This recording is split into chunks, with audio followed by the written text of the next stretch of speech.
মুফতি তকি উসমানী সাহেব একবার একটা খুব দারুণ কথা বলেছিলেন। দৃষ্টিভঙ্গি বদলে দিন, জীবন বদলে যাবে। কথাটা শুনতে খুব সাধারণ, তাই না? কিন্তু এর ভেতরে কিন্তু একটা গভীর অর্থ আছে। একদম। আজকের আলোচনার মূল ফোকাসও কিন্তু এটাই। কিভাবে আমাদের দেখার চোখ, আমাদের চিন্তার ধরনটা যদি একটু বদলে যায়, তাহলে জীবনটা কি আসলেই বদলে যেতে পারে? আমরা কি জীবনে আরও বেশি সুখ, শান্তি বা ওই যে কাঙ্ক্ষিত সমৃদ্ধি, ওগুলো খুঁজে পেতে পারি? হুম, প্রশ্নটা খুবই গুরুত্বপূর্ণ। আমাদের হাতে আজকে যে উৎসটা আছে সেটা একটা প্রবন্ধ। এই প্রবন্ধে ইতিবাচক মানসিকতার শক্তি আর জীবনকে ভালো করার ক্ষেত্রে এর যে ভূমিকা, তা নিয়ে বেশ কিছু জরুরি কথা বলা হয়েছে। হ্যাঁ, দেখেছি ওটা। আমরা চেষ্টা করব এই প্রবন্ধের একটু গভীরে যেতে। জীবনের যে চড়াই উতরাই থাকে, নানা রকম চ্যালেঞ্জ আসে, সেগুলোর সামনে আমাদের মানসিকতার প্রভাব আসলে কতটা। আর সবচেয়ে জরুরি প্রশ্নটা হলো, কিভাবে একটা পজিটিভ, একটা উন্নত দৃষ্টিভঙ্গি গড়ে তোলা যায়। আচ্ছা। উৎসটা আবার একটা মজার তুলনামূলক আলোচনাও করেছে। আজকালকার যে প্রচলিত সেলফ হেল্প বা ধরুন আত্মোন্নয়নের ধারণা, সেগুলোর সাথে ওহি বা ঐশী জ্ঞানের উপর ভিত্তি করে যে জীবনবোধ গড়ে ওঠে, তার একটা তুলনা। দেখা যাক এই আলোচনা থেকে আমরা কি শিখতে পারি। ইন্টারেস্টিং হবে ব্যাপারটা। দেখুন, এটা তো আমরা সবাই মানি যে জীবনটা একেবারে সরল রেখা নয়। চলার পথে ফুল যেমন থাকে, কাঁটাও তো থাকে। অবশ্যই। উত্থান পতন, বাধা বিপত্তি, এগুলো তো জীবনেরই অংশ। হুম, কিন্তু একই বাধা বা ধরুন একই সমস্যা একেকজন তো একেকভাবে নেয়, তাই না? ঠিক। এখানেই তো আসল পার্থক্যটা। এখানেই মানসিকতার খেলাটা শুরু হয় আর কি। আমাদের উৎস যেমনটা বলছে, যাদের চিন্তাভাবনা ইতিবাচক, তারা যখন কোনো বাধার মুখে পড়েন, তারা ওটাকে দেখেন সামনে এগোনোর একটা সুযোগ হিসাবে, হুম, বা ধরুন একটা সিঁড়ি। হ্যাঁ, একটা চ্যালেঞ্জ হিসেবে নেয়। তারা হয়তো ভাবেন, আচ্ছা, এই বাধাটা পার হতে পারলে হয়তো নতুন কোনো দরজা খুলবে, হুম, বা আমি আরও একটু শক্তিশালী হব। ঠিক তাই। আর অন্যদিকে যাদের চিন্তা একটু নেতিবাচক দিকে যায়, তাদের কাছে সামান্য একটা বাধাও মনে হতে পারে বিরাট এক পাহাড়। হ্যাঁ, একদম। তারা হয়তো ভাবতে শুরু করেন, ইস, আমার ভাগ্যটাই খারাপ, বা এটা আমি পারবই না। ফলে কি হয়, তারা খুব সহজেই দমে যান আর এগোনোর চেষ্টাই হয়তো ছেড়ে দেন। হুম। কিন্তু উৎস বলছে, এই পজিটিভ মানসিকতার মানুষগুলো সাধারণত এভাবে আটকে থাকে না। তারা হয়তো হোঁচট খান, পড়েই যান, কিন্তু আবার উঠে দাঁড়ান এবং নিজের লক্ষ্যের দিকে ঠিকই এগিয়ে চলেন। তাদের মধ্যে একটা অদ্ভুত দৃঢ়তা কাজ করে। এই যে ইতিবাচক মানসিকতার মানুষজন, তাদের কি কিছু কমন বৈশিষ্ট্য থাকে? উৎস কি এ ব্যাপারে কিছু বলেছে? হ্যাঁ, হ্যাঁ, উৎস কয়েকটা বৈশিষ্ট্যের কথা উল্লেখ করেছে। যেমন ধরুন, এই ধরনের মানুষেরা সাধারণত আত্মবিশ্বাসী হন, নিজের ক্ষমতার ওপর একটা ভরসা থাকে। আচ্ছা। বুঝলেন? চট করে হাল ছেড়ে দেন না। আর একটা খুব গুরুত্বপূর্ণ বিষয় হলো তাদের মধ্যে অহংকার কম থাকে। তারা বেশ বিনয়ী হন এবং অন্যের প্রতি দয়ালু বা সহানুভূতিশীল হন। তার শুধু নিজের ভালো থাকা নয়। না, না, একদমই না। তারা অন্যদের ভালোও চান এবং অন্যদের সম্পর্কেও একটা ভালো ধারণা পোষণ করেন। আর যেকোনো কাজ শুরু করার সময় তারা সাধারণত পজিটিভ ফলই আশা করেন। দেখি কি হয় বা হবে না মনে হয়, এই টাইপের চিন্তা কম থাকে। তার কি এই মনোভাবটা সবার মধ্যেই আপনা আপনি চলে আসে, নাকি এর জন্য চেষ্টা করতে হয়? উৎস বলছে, দেখুন, কারো কারো ক্ষেত্রে হয়তো এটা একটু সহজাত হতে পারে। জন্মগতভাবেই হয়তো তারা একটু বেশি আশাবাদী টাইপের হন। হুম। কিন্তু বেশিরভাগ মানুষের জন্যই বুঝলেন এটা একটা অনুশীলনের ব্যাপার। চেষ্টা করে এই গুণগুলো অর্জন করতে হয়। কারণটাও খুব বাস্তব। মানুষ তো স্বভাবগতভাবেই পরিবর্তনকে সহজে নিতে চায় না। ঠিক। অভ্যস্ততা ছাড়তে কষ্ট হয়। একদম। আমাদের কমফর্ট জোনের বাইরে যাওয়া, নতুন কিছু শেখা বা পুরনো অভ্যাস বদলানো, এগুলো শুরুতে বেশ অস্বস্তিকর লাগে। মনে হয় যেন স্রোতের উল্টো দিকে সাঁতার কাটছি। ঠিক যেন প্রথম প্রথম জিমে যাওয়ার মতো। শুরুতে কষ্ট হয়, কিন্তু পরে শরীর মন দুটোই ভালো লাগে। হ্যাঁ, একদম ঠিক উদাহরণ। এখানেই দার্শনিক অ্যারিস্টটলের সেই বিখ্যাত কথাটা মনে পড়ে যায়, যেটা উৎসে উল্লেখ করা হয়েছে। শিক্ষার শেকড় তিতা হলেও এর ফল খুবই মিষ্টি। বাহ। অর্থাৎ এই যে নতুন কিছু শেখার বা নিজেকে বদলানোর যে প্রাথমিক কষ্টটা, সেটা হয়তো একটু তিতা লাগতে পারে, কিন্তু এর শেষ ফলটা হয় দারুণ মিষ্টি, খুব উপকারী। দৃষ্টিভঙ্গি বদলানোর এই প্রক্রিয়াটাও অনেকটা সেরকমই। শুরুতে একটু নিজের ওপর জোর খাটাতে হয়, কিন্তু একবার বদলাতে পারলে জীবনের স্বাদটাই অন্যরকম হয়ে যায়। আচ্ছা, এই যে সুখ আর পজিটিভ পরিবর্তনের খোঁজ, মানুষ তো এর জন্য কত কিছুই করে। আমরা তো দেখি অনেকেই আজকাল সেলফ হেল্প বই পড়েন। ডেল কার্নেগির বইগুলো তো একটা সময় প্রায় সবার ঘরেই পাওয়া যেত। হ্যাঁ, খুব চলছিল। আবার এই সময়ের শিবখেরা তার ইউ ক্যান উইন বইটাও তো সারা পৃথিবীতে বেস্টসেলার। হুম। এগুলো তো নিশ্চয়ই মানুষকে অনেক ইন্সপায়ার করে। হ্যাঁ, অবশ্যই করে। এই বইগুলো থেকে মানুষ হয়তো আত্মবিশ্বাস বাড়াতে শেখে, মানুষের সাথে কিভাবে মিশতে হয়, কর্মক্ষেত্রে উন্নতি করা বা ধরুন লক্ষ্য স্থির করা, এগুলো শেখে। কিন্তু আমাদের উৎস এই ধরনের বইগুলোর একটা সীমাবদ্ধতার দিকেও কিন্তু আঙুল তুলেছে। ও তাই? সেটা কি রকম? উৎস বলছে এই বইগুলোর মূল ফোকাস থাকে সাধারণত জাগতিক বা এই দুনিয়ার সাফল্য, মানে কিভাবে আরও বেশি অর্জন করা যায়, সমাজে প্রতিপত্তি বাড়ে, বন্ধুত্ব কিভাবে টিকিয়ে রাখা যায়, ক্যারিয়ারে উন্নতি করা যায়, এই দিকগুলোতেই বেশি জোর দেওয়া হয়। বুঝলাম। কিন্তু জীবনের আরও কিছু গভীর প্রশ্ন থাকে না? যেমন ধরুন পারলৌকিক মুক্তি বা নিজের ভালো কাজগুলোকে স্রষ্টার ইবাদত হিসেবে দেখা, এই চেতনাগুলো এই বইগুলোতে সাধারণত পাওয়া যায় না। কেন পাওয়া যায় না? উৎস কি এর কোনো কারণ বলেছে? হ্যাঁ, উৎস কারণ হিসেবে বলছে যে এই বইগুলো মূলত লেখা হয়েছে মানুষের বুদ্ধি, অভিজ্ঞতা আর বৈশ্বিক জ্ঞানের উপর ভিত্তি করে। এগুলোতে ওহি বা ঐশিক জ্ঞানের যে আলো, সেটার প্রতিফলন নেই। আচ্ছা। উৎস আরও গভীরে গিয়ে একটা উদাহরণও দিয়েছে, যা বেশ ভাবনার মতো। ডেল কার্নেগির কথাই ধরুন, যিনি লক্ষ লক্ষ মানুষকে সাফল্যের পথ দেখানোর চেষ্টা করেছেন। উৎস অনুযায়ী তিনি নিজেই নাকি জীবনের শেষ পর্যায়ে এসে চরম হতাশায় ভুগেছিলেন এবং এবং আত্মহত্যার পথ বেছে নিয়েছিলেন? বলেন কি, এটা তো বেশ শকিং। হ্যাঁ, এটা আমাদের ভাবতে বাধ্য করে যে শুধু জাগতিক সাফল্যের কৌশল জানাটাই কি জীবনের শেষ কথা? বা সেটাই কি দীর্ঘস্থায়ী শান্তির গ্যারান্টি দেয়? উৎস অন্তত এই প্রশ্নটা তুলছে। বিষয়টা আসলেই গভীর। তার মানে উৎস কি দুই ধরনের শিক্ষার মধ্যে একটা পার্থক্য করতে চাইছে? হ্যাঁ, ঠিক ধরেছেন। উৎস মূলত দুই ধরনের পথ বা শিক্ষার কথা বলছে।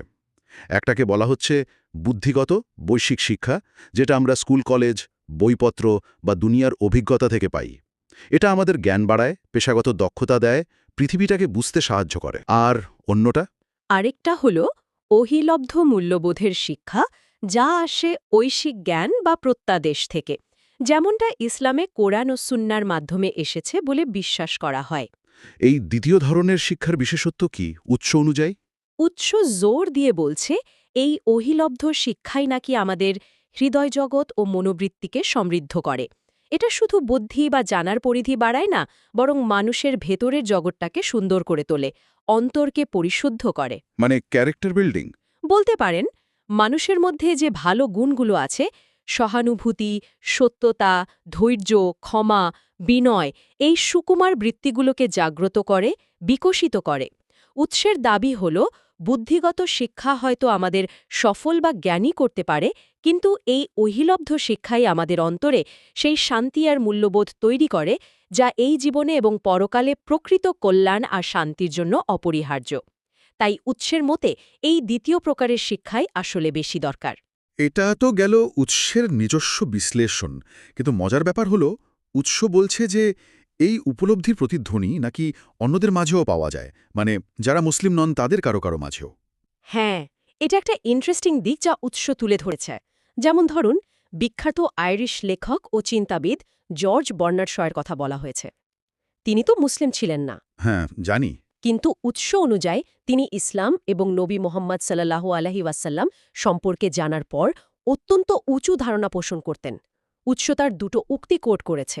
প্রথমটিতে তিনি বলেছেন, মানে তার বিশ্বাস ছিল যে মোহাম্মদের মতো একজন মানুষকে যদি এখনকার বিশ্বের ক্ষমতা দেওয়া হতো, তাহলে তিনি সব সমস্যার সমাধান করে পৃথিবীতে কাঙ্ক্ষিত সুখ শান্তি ফিরিয়ে দিতে পারতেন। বাবা, এটা তো বিশাল একটা কমপ্লিমেন্ট। আসলেই। আর দ্বিতীয় উক্তিতে তিনি আরও এগিয়ে গিয়ে বলেছেন যে তিনি মোহাম্মদের ধর্মবিশ্বাস নিয়ে ভবিষ্যৎবাণী করছেন যে এটা আগামী দিনের ইউরোপেও সেভাবে গ্রহণযোগ্য হবে যেভাবে এখন হচ্ছে। এমনকি বলেছেন যদি কোনো ধর্মবিশ্বাসের ইউরোপকে শাসন করার ক্ষমতা থাকে, তবে সেটা একমাত্র ইসলামেরই আছে। আশ্চর্য। উৎস এখানে গুরুত্ব দিয়ে বলছে যে এই কথাগুলো কিন্তু এমনি এমনি বলেননি। তিনি ইসলাম সম্পর্কে ভালোভাবে জেনে শুনেই এই মন্তব্যগুলো করেছিলেন। এটা আসলেই ভাবায় যে ইসলামের শিক্ষায় এমন কি আছে যা একজন বাইরের চিন্তাবিদকেও এতটা আকৃষ্ট করেছিল। কিন্তু এখানে কি একটা মানে কন্ট্রাডিকশন বা বৈপরীত্য চলে আসছে না? একদিকে বার্নার্ড শর মতো মানুষ ইসলামের এত প্রশংসা করছেন, অন্যদিকে আজকের দিনের বাস্তবতাটা কি? ঠিক এই পয়েন্টটাই উৎস খুব জোরালোভাবে সামনে এনেছে। একটা গভীর বৈপরীত্যের দিকে আমাদের দৃষ্টি আকর্ষণ করা হয়েছে।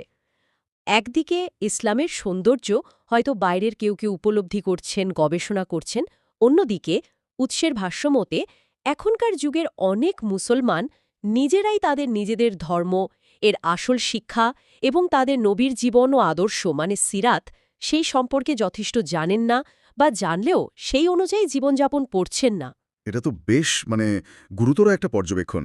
উৎস কি এর কোনো উদাহরণ দিয়েছে? হ্যাঁ, উৎস এই প্রসঙ্গে একজন নমুসলিম আমেরিকান মহিলার কথা কোট করেছে, মানে যিনি পরে ইসলাম গ্রহণ করেছেন। আচ্ছা। ইসলাম গ্রহণ করার পর তার যে উপলব্ধি সেটা তুলে ধরা হয়েছে। তিনি বলছেন, বর্তমান যুগের মুসলমানরা ইসলামের সঠিক অর্থ এবং তাদের নবীর কাজকর্ম ও জীবন আদর্শ সম্পর্কে জানে না। তাদের বেশিরভাগই ইসলামের শিক্ষা সম্পর্কে পরিপূর্ণ অজ্ঞতায় ডুবে আছে। এটা যদি সত্যি হয় তাহলে তা তো খুবই দুঃখজনক। আসলে একদিকে পাশ্চাত্যের গবেষকরা ইসলাম নিয়ে পড়াশোনা করছেন, কেউ কেউ এই ধর্ম গ্রহণও করছেন, আর অন্যদিকে যারা জন্মসূত্রে এই ধর্মের অনুসারী তাদের মধ্যেই অনেকে এর গভীরতা থেকে দূরে সরে আছেন বা এই শিক্ষাগুলো নিজেদের জীবনে প্রয়োগ করছেন না। মোটামুটি এমন একটা ছবি উৎস আঁকছে। তাহলে উৎসের মূল আহ্বানটা কি এক্ষেত্রে, কি করতে বলছে তারা? উৎসের আহ্বান খুবই স্পষ্ট এবং বেশ জোরালো। তারা বলছে এখনই সময় ইসলামের দিকে ঠিকমতো ফিরে আসার। শুধু কিছু আচার অনুষ্ঠান পালন নয়, বরং হৃদয় দিয়ে মন দিয়ে ইসলামকে বোঝা। ইসলামে যে জীবন দর্শন, যে নৈতিক শিক্ষা, সেগুলোকে নিজের জীবনে কাজে লাগানো। একজন আদর্শ মানুষ হিসেবে নিজেকে গড়ে তোলার আহ্বান জানাচ্ছে উৎস। আর তাতে লাভ? তাদের যুক্তি হল, যখন মুসলমানরা নিজেরা ইসলামের আসল সৌন্দর্য নিজেদের জীবনে ফুটিয়ে তুলবে, তখন তাদের চরিত্র, তাদের আচরণই অন্যদের কাছে ইসলামের শ্রেষ্ঠত্বের প্রমাণ হয়ে উঠবে। তখন হয়তো আলাদা করে দাওয়াত বা প্রচারের চেয়েও তাদের জীবনযাপন দেখেই অমুসলিমরা আকৃষ্ট হবে। আচ্ছা, বুঝলাম। তাহলে আলোচনাটা আবার একটু গোড়ার দিকে ফিরাই। এই যে পজিটিভ একটা পরিশীলিত মনোভাব অর্জনের কথা বলা হচ্ছে, যেটা ছাড়া হয়তো ইসলামের সৌন্দর্য পুরোপুরি জীবনে আসবে না, এটা আসলে কিভাবে করা যায়? মানুষ তো নানা চেষ্টা করে, ওই যে বললেন কার্নেগি বা খেরার বই পড়ে, কেউ হয়তো লুৎফুর রহমানের মতো লেখকদের প্রবন্ধ পড়েন। উৎস কি কোনো নির্দিষ্ট পথের কথা বলছে এই মনোভাব অর্জনের জন্য? হ্যাঁ, উৎস এখানে একটা বিকল্প পথের দিকে ইঙ্গিত করেছে এবং তাদের দৃষ্টিতে এটা বেশি কার্যকর। ওই প্রচলিত সেলফ হেল্প বইগুলোর সীমাবদ্ধতার কথা বলার পর উৎসব বিশেষভাবে সৌদি আরবের একজন গবেষক ও লেখক ডক্টর আব্দুর রহমান আল আরিফির লেখা একটা বইয়ের কথা উল্লেখ করছে। বইটার নাম জীবনকে উপভোগ করুন। মূল আরবি নামটা হল ইস্তামতে বিহায়াতিকা। এই বইটার বিশেষত্ব কি? কেমন উৎস এটাকে এত গুরুত্ব দিচ্ছে? উৎসের মতে এই বইটার অনন্য বৈশিষ্ট্য হল এর ফাউন্ডেশনটা। এটা কোনো সাধারণ সেলফ হেল্প বইয়ের মতো নয়।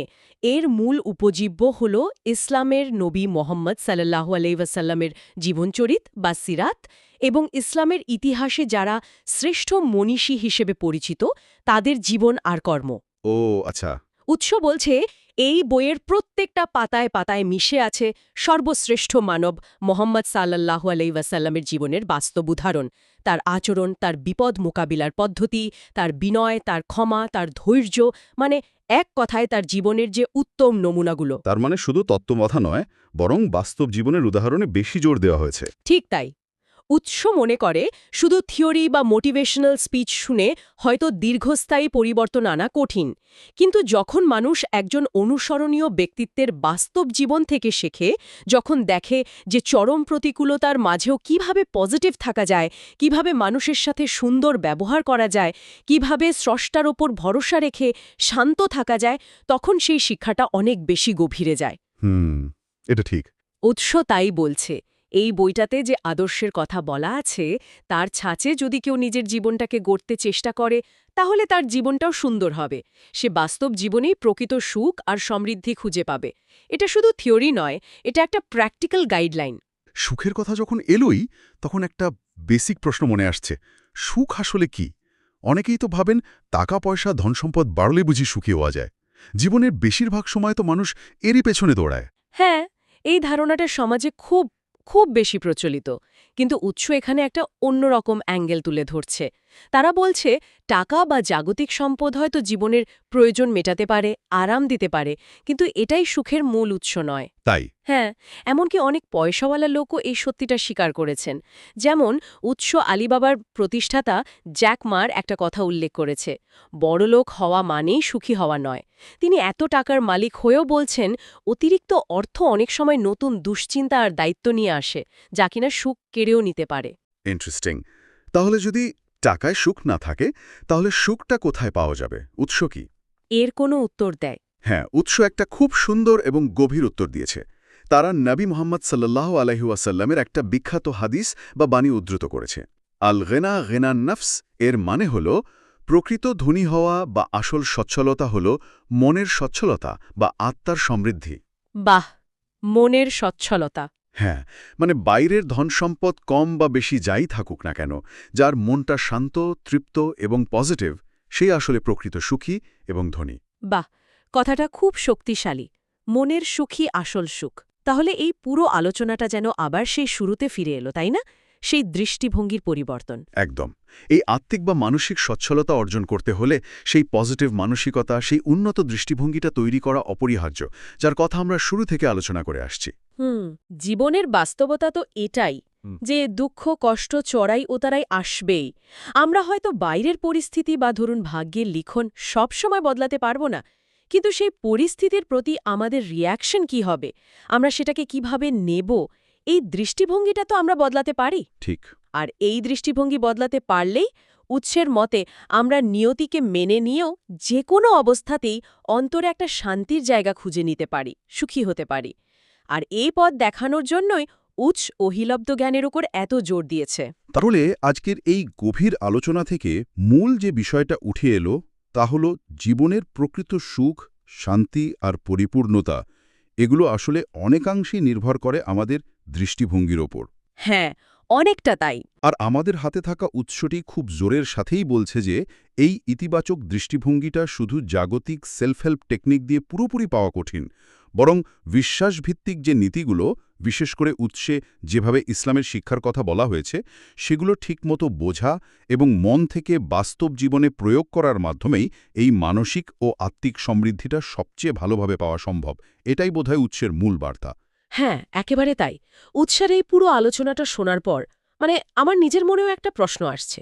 আমাদের ভেতরের অবস্থা, আমাদের দৃষ্টিভঙ্গি, আমাদের মানসিকতা, যাকে বলা হচ্ছে মনের সচ্ছলতা বা আত্মিক সমৃদ্ধি, সেটার সাথে আমাদের বাইরের পরিস্থিতি, আমাদের জাগতিক অর্জন বা ব্যর্থতার সম্পর্কটা আসলে কি? ভাবনার বিষয়।